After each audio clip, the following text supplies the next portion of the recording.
వనపర్తి జిల్లాలోని జూరాల ప్రాజెక్టు పర్యాటకులతో సందడిగా మారింది. కృష్ణమ్మ సవ్వడుల్ని ఆస్వాదిస్తున్న పర్యాటకులు వచ్చిన చేపలు తింటూ లోటలేస్తున్నారు. మనసుకు ఆహ్లాదం, నోటికి ఆహారం దొరుకుతున్నాయి. తాజా చేపలు కావాల్సిన విధంగా వండి ఇస్తున్నారు. దీంతో జూరాల ప్రాజెక్టు జాతరలా మారింది.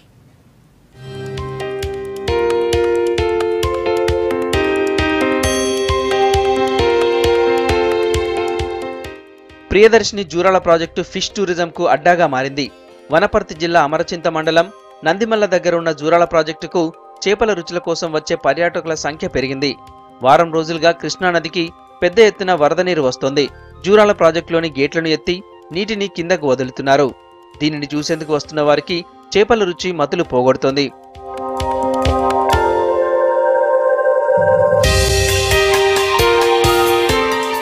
అప్పుడే పట్టిన తాజా చేపలను చేసి వండి ఇస్తున్నారు. ఎలా కావాలంటే అలా వండి ఇచ్చేందుకు ఇక్కడ మనుషులుంటారు. స్థానికులు ఇక్కడే గుడారాలు వేసుకుని ఆ పని చేస్తున్నారు. రెడీమేడ్ మసాలాలతో కాకుండా ప్రత్యేకంగా తయారు చేసిన మసాలాలతో వండటంతో రుచి అదిరిపోతోంది. ఇక్కడ చేపల ఫ్రై మంచిగా ఉంటుంది. ఇప్పుడే కొత్తగా మన హౌస్పేట్ డ్యామ్ నుంచి వాటర్ వచ్చింది కదా, ఇక్కడ జనాలు కూడా ఎక్కువ వస్తున్నారు. ఇక్కడ ఫ్రై కానీ మిగతా వంటకాలు కూడా మంచిగా ఉంటాయి. చేపలు ఇక్కడ ఫ్రై బాగా చేయడం వల్ల ఫేమస్, టేస్ట్ మరి ఫేమస్, చేపల గిట్ల ఫేమస్.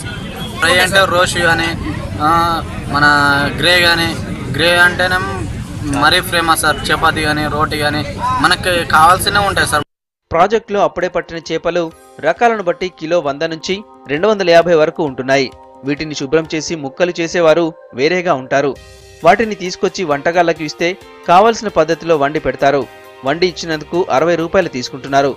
ఇక్కడకు వచ్చేవారు రోజుకు 20 నుంచి 30 క్వింటాల వరకు చేపలను లాగించేస్తున్నారు.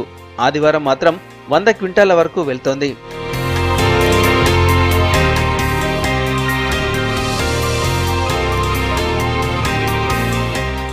చేపలను రుచి చూసేందుకు జూరాల ప్రాజెక్టుకు వెళ్తున్నారు చాలా మంది. చుట్టుపక్కల ప్రాంతాలతో పాటు హైదరాబాద్ నుంచి కూడా జూరాలకు క్యూ కడుతున్నారు చేపల ప్రియులు.